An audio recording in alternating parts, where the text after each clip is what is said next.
Hola, ¿qué tal chicos? Sean bienvenidos nuevamente a esta clase que hoy vamos a hablar sobre la lengua española. Y yo creo que es importante el tener este tema bien marcado en la fundación de la lingüística. Hemos llevado un proceso desde el fondo de todo esto hasta lo que nos va a llevar a tener en sí un fundamento de nuestra propia lengua para pasar a una segunda lengua, lo que nos dice aquí la diapositiva. Bueno, primeramente comenzamos que el español es parte de estas lenguas romances, una continuación del latín hablado, denominado el latín vulgar, de ahí denominó todo, que era el latín que se hablaba en la clase baja desde el siglo III, que tras el desmembramiento del Imperio Romano, pues sabemos que fue divergiendo otras variantes del latín y que se llevó a cabo esta evolución de varios idiomas de parte del latín, dando lugar a esta evolución de las distintas lenguas romances que vienen del latín. Y debido a su propagación por América, el español es, como a diferencia, la lengua romance que ha logrado mayor difusión, ¿verdad? Que hemos visto que tiene una resonancia en todo el mundo. Bueno, en la hispanidad En la hispanidad estamos viendo que existieron de forma habitual hasta 1900, hasta 1492 comunidades judías que mantuvieron sus costumbres y, por supuesto, su lengua al escribir libros. Llamaron a la península Sefarad. De aquí procede la literatura hispano-hebrea. Desde el año 711 la península ibérica queda ocupada por musulmanes de lengua árabe. El territorio que ellos ocuparon, la casi totalidad de Hispania, pasó a llamarse Al-Ándalus, nombre derivado de un pueblo bárbaro, vándalos, que apenas dejó huella en la península. Estamos situados todavía en las cuestiones de España, ¿no? En la parte donde estuvieron estos personajes, estos árabes. Ya después nos vamos de entre los siglos V al XII, donde convivieron en la península varios dialectos que lucharon por imponerse los unos a los otros. 4 alcanzarían la categoría de lenguas: el castellano, el catalán, el gallego portugués o el vasco. Aunque en esta última lengua, que no deriva del latín ni del indoeuropeo y es de origen desconocido, no se desconoce libros significativos hasta épocas recientes. Eso quede claro. Muchos de estos libros del siglo XIII están escritos en dialectos hoy desaparecidos, como el riojano, el aragonés, el leonés. Yo no sé si han escuchado estos nombres.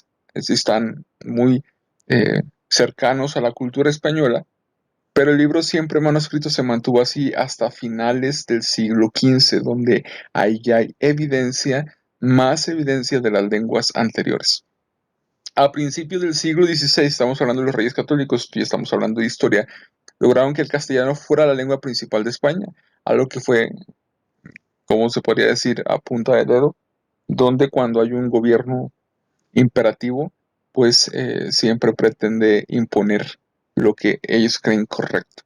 En este caso, el español es una de las cosas bellas que nos dejaron, que empezó con el castellano, que por eso es sinónimo de español. Claramente que son diferentes contextos, pero podemos decir que es un sinónimo.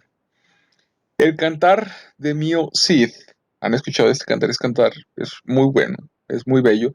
Es un cantar de gesta anónimo, escrito en castellano medieval, un castellano complicado, un castellano muy difícil, que fue en el año 1200, donde relata hazañas e historias heroicas inspiradas libremente en los últimos años de la vida del caballero castellano Rodrigo Díaz de Vivar. O sea, se trata de la primera obra narrativa extensa, fíjense bien, de la primera narrativa extensa de la literatura española en una lengua romance, y destaca por el alto valor literario de su estilo. Esto es algo bueno, ¿no? También tenemos eh, en otra parte las glosas emilianenses, que son pequeñas anotaciones manuscritas, como ven en la pantalla, realizadas en varias lenguas. En latín, un romance hispánico bien navarro-aragonés en su variedad riojana, bien castellano con elementos riojanos, y que la intención del monje de este autor copista era probablemente la de aclarar el significado de algunos pasajes del texto latino. Entonces, ya llevamos dos cosas. Primero, eh, este libro que no se dio para atrás, ok, el Cantar de Mio Cid, tenemos una, y luego después las glosas emilianenses. El nombre de emilianenses se debe a que fueron compuestas en el monasterio de San Milián de la Cogolla. Milán o Emiliano procede del latín Amelius, perteneciente a la comunidad autónoma de La Rioja, escuchado por el vino, ¿no? Y por aquel entonces parte del reino de Navarra, situado en la zona donde no se habló castellano hasta siglos después. En este monasterio se educó el riojano González de Berceo, que llegó a ser clérigo secular, o sea, no monje. Quiere decir que después presbítero, después maestro y novicio, y después abad, notario del abad Juan Sánchez en el citado monasterio de San Milán. Estamos hablando de esto. Bueno, aquí vemos otro de los personajes. Antonio Martínez de Cala y Jaraba es conocido como Antonio de Nebrija por el lugar de su nacimiento en Sevilla, que falleció en Alcalá de Henares. Es uno de los grandes humanistas del Renacimiento, porque estamos hablando, recuerden, el tema anterior y el tema que estamos hoy hablando, estamos hablando del Renacimiento, esta época donde todo fue un estallido de grandes oportunidades para el mundo. Y aquí no cabe duda del honor de la historia de la lengua española como el autor de la primera gramática española, fíjense bien. Entonces tenemos aquí el primer punto más importante de nuestra clase.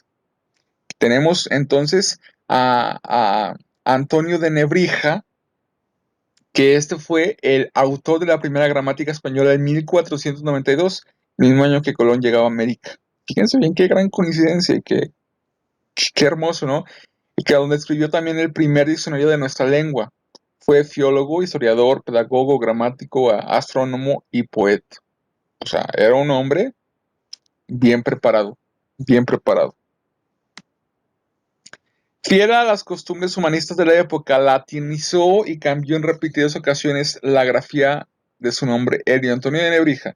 En la publicación de su libro Introducciones Letine, de 1501 encontramos a Antonius Nebricen, y en la publicación de Introducciones Latine de 1481 Salamanca aparece Antonius Lebrixen.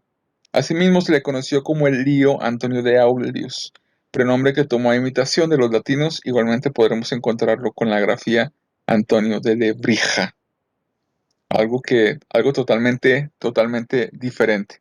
Muy bien, continuamos. Bueno, uno de los grandes precursores de la lengua española fue el dialecto romántico castellano, que se originó en el condado medieval de Castilla, que tras extenderse por toda la península termina convirtiéndose en el idioma predominante, adquiriendo así la denominación de español.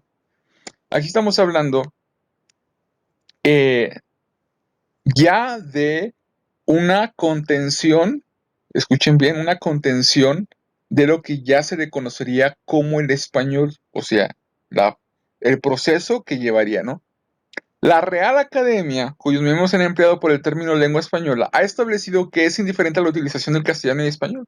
O sea que destacando que la idea del término español resulta más recomendable por carecer de ambigüedad, ya que se refiere de un modo unequívoco a la lengua hablada por tantos millones de habitantes. Asimismo, esta academia establece que aun siendo sinónimo de español, resulta preferible reservar el término castellano para referirse al dialecto románico nacido en el Reino de Castilla durante la Edad Media. O sea, son dos cosas que se refiere, español o castellano. ¿A qué nos referimos? Bueno, primero, a español, claramente la lengua que se refiere a hoy en el mundo entero donde se habla.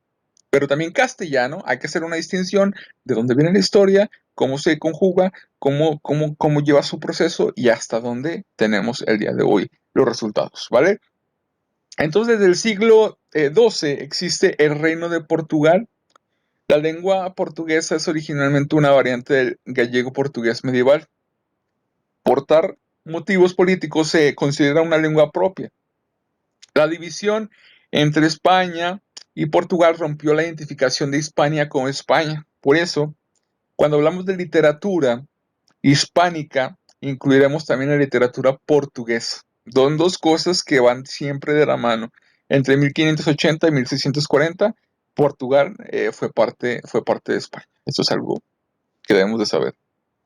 Bueno, siguiendo el proceso de esta historia bajo el rótulo de literatura hispana, englobamos la literatura hispanoamericana, la literatura portuguesa y brasileña y la escritura de Hispania en toda lengua y época. Es importante recordar que la literatura hispánica es solo una rama de la literatura románica, es decir, de la literatura en lenguas derivadas del latín. Frecuentemente la literatura hispánica debe a la literatura europea más que a su propia tradición, y es un error olvidar esta parte, ¿no? Es decir, nosotros mismos, o sea, somos autosuficientes en la lengua, en las tradiciones, ¿no? Porque si fuéramos así sería un error olvidar de dónde se viene toda la historia antepasada, bien o mal como llegó. Bueno, miren, aquí tenemos el retrato de Cervantes, la primera edición del ingenioso Hidalgo, Don Quijote de la Mancha. Eh, Se sitúa la fecha de su nacimiento el 29 de septiembre de 1547 en Alcalá de Hernández y su muerte el 22 de abril de 1619. Eh, Aquí en Aguascalientes, sobre todo, tenemos aquí en el centro esta estatua del retrato de Don Quijote de la Mancha. Ese mismo día, el 23 de abril, se celebra en todo el mundo el Día Internacional del Libro. El 23 de abril de 1616 fallece Cervantes y Shakespeare. También el 23 de abril nacieron o murieron nuestros escritores eminentes, Maurice Strunz, Laxness, Vladimir Nabokov, Joseph Pla o Manuel Mejía Vallejo.